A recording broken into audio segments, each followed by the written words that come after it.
a serem abordados no dia de hoje. Um deles em relação às obras no trevo da BRF, que deve começar aí nos próximos dias, ou a princípio, né, nos próximos 10 dias, talvez já tenha algo que até já tenha sido iniciado. Conversamos com o prefeito de Lajeado, Marcelo Calmo. Bom dia, tudo bem? Feliz 2022, né? A nossa primeira conversa no ano novo. Puxa, o tempo passa tão rápido que a gente nem se dá conta que é a primeira vez que estamos falando agora em 2022.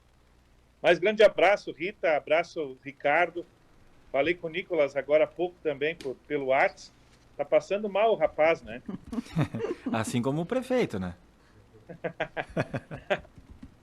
Não, mas o Nicolas tá bem. Abraço ao Nicolas também. E sim, essa semana a gente foi a Porto Alegre, eu e o Fornari, o engenheiro. O Fornari também é o fiscal da obra. E a gente foi até a EGR para buscar autorização para início da obra.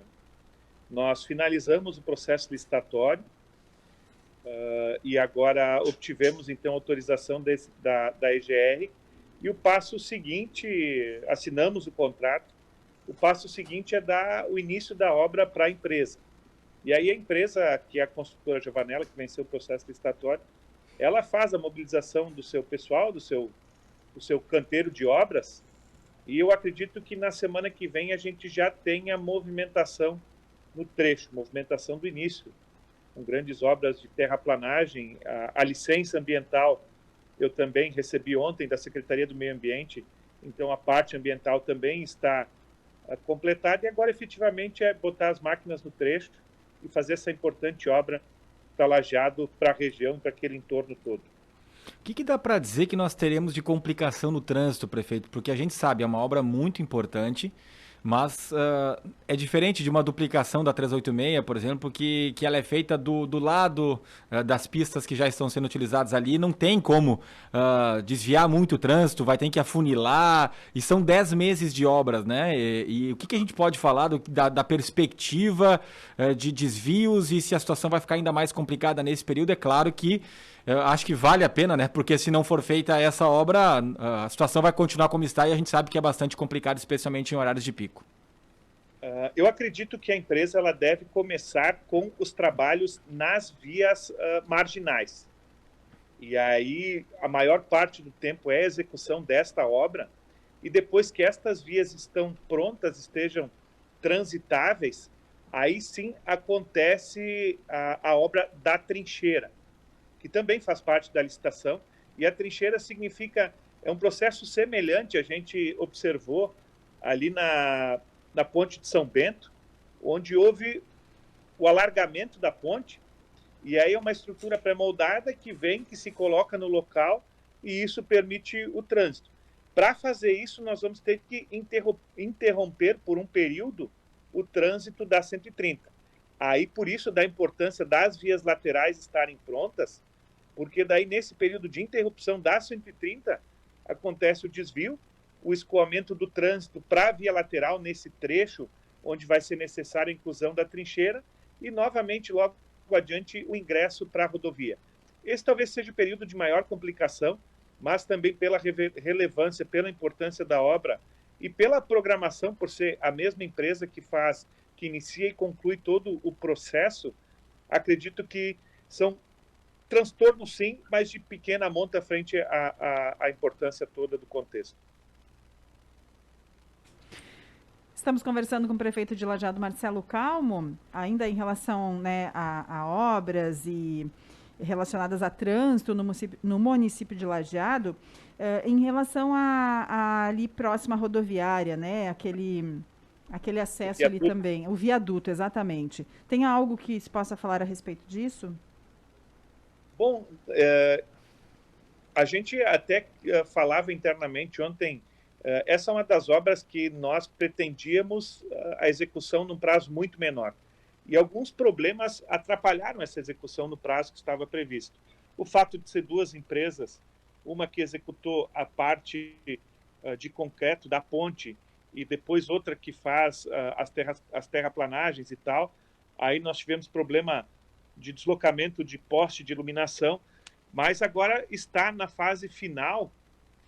Os aterros eles já chegaram do lado do bairro Montanha e acredito que, eu não tenho data prevista aqui, mas ela está na etapa final de execução e também vai ser importante para a gente conseguir ir dando sequência nesses alargamentos, porque com todo o movimento das obras da 386, que entrarão no território de Lajeado agora nesse ano de 2022, a Avenida Benjamin Constant, lá, que vem lá de Conventos até Lajeado, ela vai ser muito utilizada para o desvio do trânsito da 386, então. E por isso que a gente faz essas programações, faz essas obras para auxiliar na mobilidade geral. De acordo com a entrevista que a gente fez aqui no final do ano passado, dia 21 de dezembro, com o secretário de Obras, o Fabiano Bergman, no Medonho, 28 de janeiro é a data que deve ser entregue. Então, esse viaduto, nós estamos falando de 3 semanas para frente, daqui 3 sextas-feiras. Tomara que se concretize, né? Porque é uma obra que a comunidade espera bastante. Agora, prefeito de Lajeado, Marcelo Calmo, um outro assunto que é importante é uma negociação da prefeitura para a aquisição do prédio da Aquat. Já tem a Stas, que está há algum tempo sediada ali, mas nessa negociação, eu sei que tem novidades e pode, inclusive, ser sede da Câmara de Vereadores de Lajeado. Eu não sei há quanto tempo, talvez 2, 3 décadas que se fale em sede própria da Câmara de Vereadores de Lajeado. Mas aí eu quero que você comente como é que foi essa negociação, quais são os valores, se já está acordado, o que falta para ser batido o martelo e essa possibilidade da Câmara também ser transferida para o prédio da Aquat. Bem, o município ele tem interesse no complexo todo da Aquat, por todo o valor histórico que ele representa. Ele faz parte da história de Lajeado, tem obras de arte, então é um prédio importante para a cidade. E aí a gente começou ao longo do ano passado uma conversa com a Aquat para viabilizar a permuta deste prédio.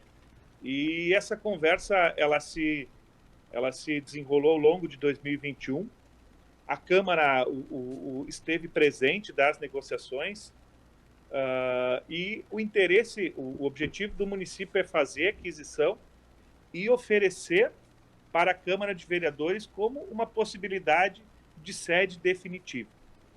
Se por questões internas, por definição da Câmara, a Câmara entender que não é o local adequado, que por diversas razões, e não tem problema, esse é um assunto da Câmara. Mesmo assim, o município concretiza essa permuta e nós, no final, nas últimas semanas de dezembro, na última semana, nós trocamos, inclusive, uma mensagem, as propostas com a presidência da Aquat, porque o nosso processo ele demanda de avaliação. A comissão de avaliação se reuniu, avaliou, fez as prospecções, chegou no valor, nós encaminhamos essa proposta para a Aquat, eles concordaram com os termos, então agora efetivamente o que precisa é o projeto de lei que autoriza essa permuta. O que o município está oferecendo para ficar com o complexo da Aquat. O terreno da Décio Martins Costa com a Saldanha Marim, que alguns anos atrás abrigou a Secretaria de Assistência Social, então o município oferece esse terreno e mais uma quantia em dinheiro que perfaz 1.450.000. E em troca, então, do terreno mais 1.450.000, o município recebe o complexo todo da Aquat, que hoje já abriga a Stas, e temos alguns projetos futuros. Mas isso a gente, a partir do momento que for mesmo propriedade do município, a gente desenvolve, estuda quais as outras possibilidades e oferece também para a Câmara para ver se interessa para a sede definitiva do Legislativo. Deixa eu só tirar dúvida, qual é o terreno? Era Décio Martins Costa com a Saldanha Marinho ou João Abbott com a Saldanha Marinho? Se eu falei Décio Martins Costa, me desculpe. João Abbott com a Saldanha Marinho. Ok, no final do morro ali, né? Subindo a João Abbott, então, onde estava a Stasi algum tempo atrás. Aquele terreno mais 1.450.000.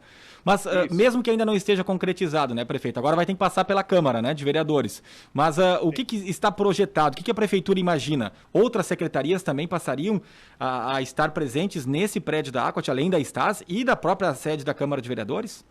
Nós estamos estudando as possibilidades. Mas, sem dúvida, a Stasi, ela recebe uma ampliação, o objetivo é agrupar todos os serviços da Stasi ali no prédio. A partir do momento que o prédio é propriedade do município, fica facilitada as reformas, as melhorias e assim por diante. Aí depois a gente tem, do lado do restaurante, a gente tem um espaço que hoje ele é um espaço aberto, né? Uhum.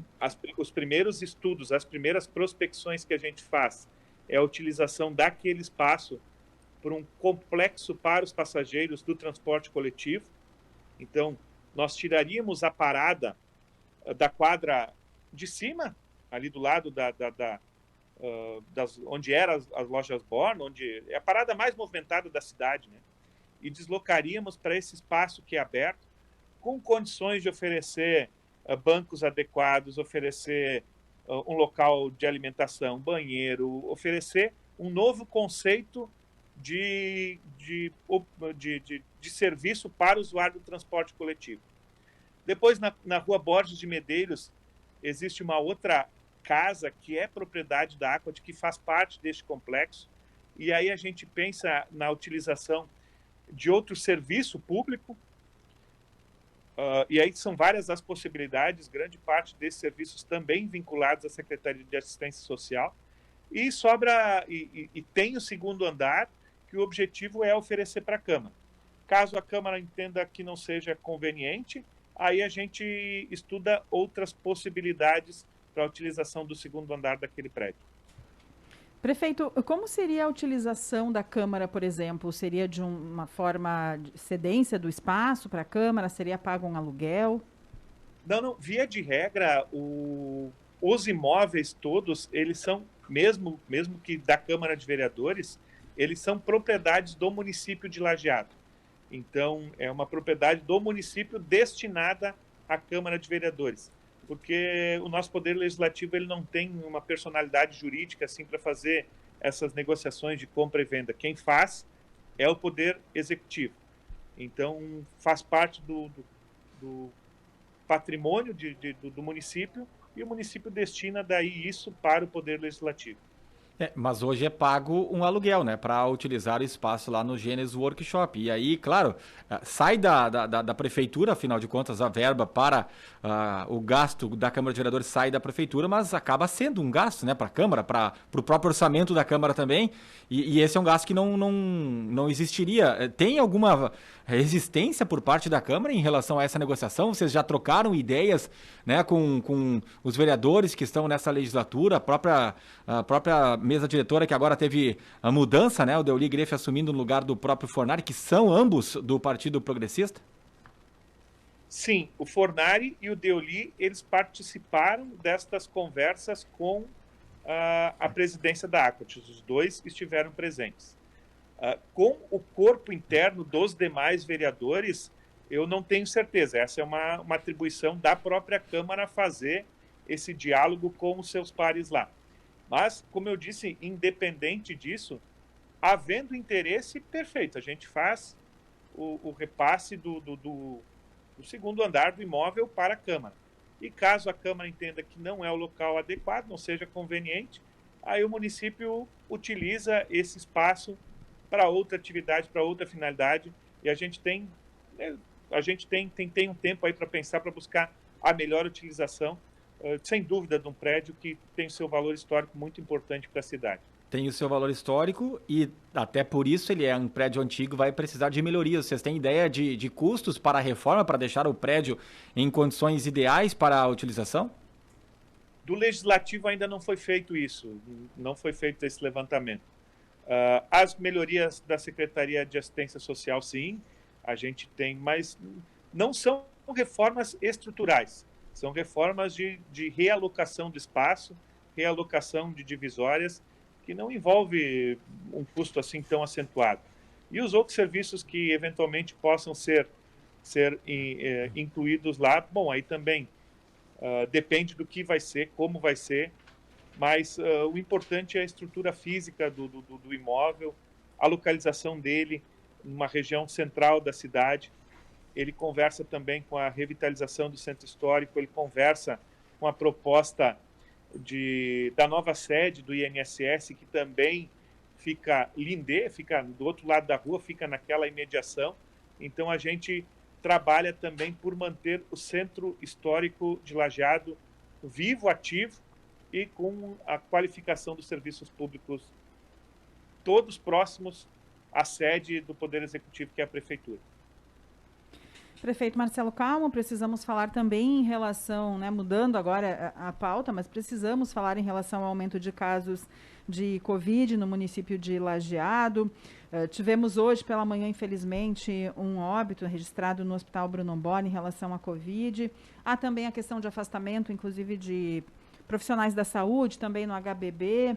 Há algum tipo de ação que está sendo pensada, prevista para Lajeado em especial em relação a esse assunto?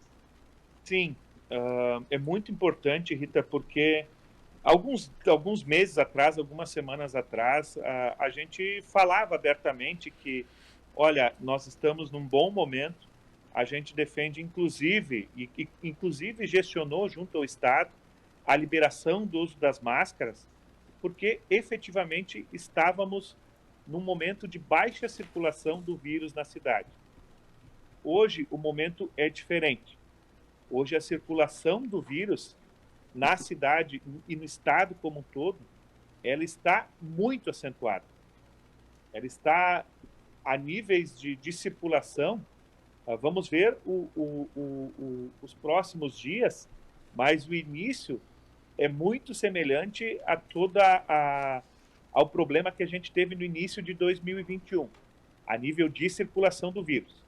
O que difere 21 para 22 é que agora em 22 grande parte da população está vacinada e isso tem sido fundamental para não acontecer a ocupação do sistema de saúde.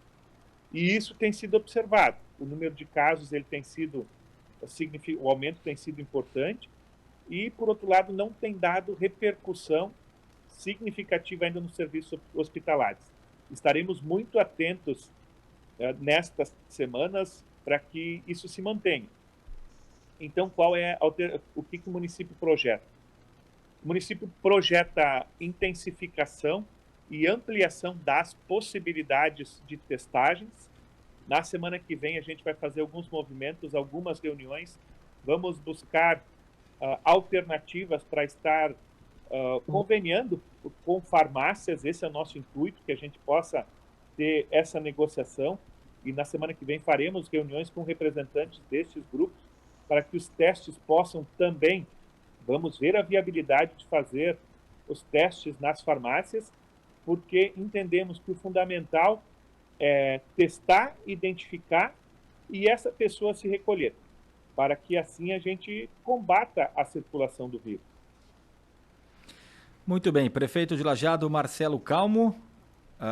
Ainda sobre a questão da Aquat, a Roseli Spengler diz, moradora do Moinhos, ótima ideia essa aquisição da Aquat, tem obras maravilhosas no Salão Superior, mas pensando na questão do acesso à Câmara de Vereadores, será difícil, cadeirantes terão acessibilidade? Precisará ser construído um elevador? Inclusive hoje nós temos um vereador que é cadeirante. Se pensa nisso também, prefeito? Sim, sem dúvida, sem dúvida. É condição que a acessibilidade é fundamental e sim, faz parte do planejamento ter o acesso para cadeirantes ou para quem tem dificuldade de locomoção, sem dúvida. Lenir Bueno, gostaria de saber se amanhã vai ter vacina de Covid, a terceira dose. Ricardo, eu não tenho essa informação aqui, mas vou pedir para... O site da Prefeitura sempre traz essas informações. mas veja, o pessoal comunica em seguida. A princípio, a informação que nós temos é que não haverá vacinação no fim de semana, por isso hoje é até às 8 da noite. Todas as sextas-feiras será das 8 da manhã às 8 da noite. Assim, não, pelo menos por enquanto, né? Isso pode mudar ainda conforme a chegada de vacinas. Acho que até a própria... A estratégia tem sido essa até por causa da ampliação do horário e das pessoas que às vezes têm dificuldade de se deslocar até 2 da tarde, como era o horário anterior, e aí se estende para o horário da tarde e da noite para tentar buscar o maior número de pessoas. Até a Juliana Demarque comentou com a gente ontem, né, que era essa expectativa, daqui a pouco pode vir a mudar, porque os casos estão aumentando, já temos mais de 300 casos ativos em Lajeado, fechamos o ano com 74, impressionante, né? Bom dia, por que não arrumam aquela parada na frente do hospital? Porque não tem nem banco, nem nada tem que ficar no sol, é o que diz a Clarice aqui no 999787885. Parada de ônibus em frente ao hospital, prefeito. Sim, a gente está conversando com a Secretaria de Planejamento. O secretário Jean, ele tem 2 alternativas já conversadas para buscar o atendimento daquela parada que era muito importante para a cidade. E eu acho que vale a pena buscar com o Jean essas informações. Prefiro que ele dê, que ele está mais por dentro dos estudos para a gente resolver esse problema também. Mais uma aqui, prefeito. Eu acho que essa ouvinte aqui já participou em outras vezes. Eu até pedi para ela em qual local, se a Ana Cristina estiver aqui acompanhando, ela não viu a mensagem no WhatsApp ainda, mas ela diz assim, pergunta ao prefeito referente à perturbação do sossego em Lajeado. Não tem solução, está muito difícil, pois se chamar a polícia, você precisa ir junto lá. Então eu pergunto, se eu for junto com a polícia reclamar, o que vai acontecer comigo após a polícia ir embora? Pois pessoas que não respeitam os vizinhos, elas não têm nada a perder. E daí pergunta, o prefeito não consegue fazer nada? Pergunta da Ana Cristina. Não sei se tem um local específico, mas enfim, acho que vale para qualquer ponto de Lajeado, prefeito. É muito importante que se faça o registro de ocorrência, porque o registro de ocorrência, ele gera as evidências e isso faz com que as forças policiais, principalmente Brigada Militar e outras forças, elas passam a agir de acordo com estas evidências. Esta ocorrência não necessariamente ela precisa ser física. Hoje a gente tem, inclusive, a possibilidade da ocorrência online. E esta ocorrência ela não vai resolver o problema imediato naquele momento. Para isso, segue sendo necessário a ligação para acionar o serviço. Mas estas ocorrências, elas geram as evidências que acabam norteando o agir de todas as forças. Então, a orientação que a gente faz é que sim, que se faça a ocorrência, pode ser online, e nós estaremos trabalhando com a alteração das formas e dos horários de fiscalização, buscando diminuir, sem dúvida, a perturbação do sossego, que é um dos problemas que a gente busca enfrentar. Já nos encaminhando para o encerramento da entrevista, né, são muitas pautas, mas gostaríamos ainda de abordar em questão do fechamento financeiro de 2021, prefeito. A Secretaria da Fazenda está fazendo estes levantamentos, está buscando os números ainda, porque sempre que encerra um ano, a gente busca resgatar todo aquele dinheiro que estava reservado em todas as secretarias para uma outra ou várias ações, e porventura estas ações elas não foram executadas ao longo do ano, para buscar o fechamento dos recursos do ano que se encerra e trabalhar com isso com superávit. Nós devemos ter, talvez nessa próxima semana ou no início da outra, o fechamento destes números, e o secretário Guilherme está muito seguro. O que a gente consegue antecipar é que a saúde financeira do município de Lajeado ela se preserva, ela se mantém, e a capacidade de investimento, que era um dos temas que nós desde o início de 2017 falávamos que estaríamos trabalhando muito para buscar retomar a capacidade de investimento. Hoje Lajeado tem a garantia, tem a possibilidade de fazer esses investimentos, antecipar sua receita para buscar a solução de problemas importantes para a cidade. Um exemplo é a obra da BRF. É recurso público municipal que está sendo antecipado para buscar a solução deste problema. E, claro, depois se acredita com o imóvel do DAIA. Mas se não houvesse esse recurso, nós não teríamos condição de estar fazendo obras desta envergadura. Tá certo. Prefeito de Lajeado, Marcelo Calmo, obrigado pela entrevista aí hoje por Meet, né? Hoje pela internet. Aproveita aí o final de semana na praia e um bom ano pela frente. Grande abraço a vocês e até sexta que vem. Até lá. Agora 11 horas, 3 minutos. Temperatura é 26 graus e 2 décimos. Vem aí o Independente Notícias com a Duda Ferrari.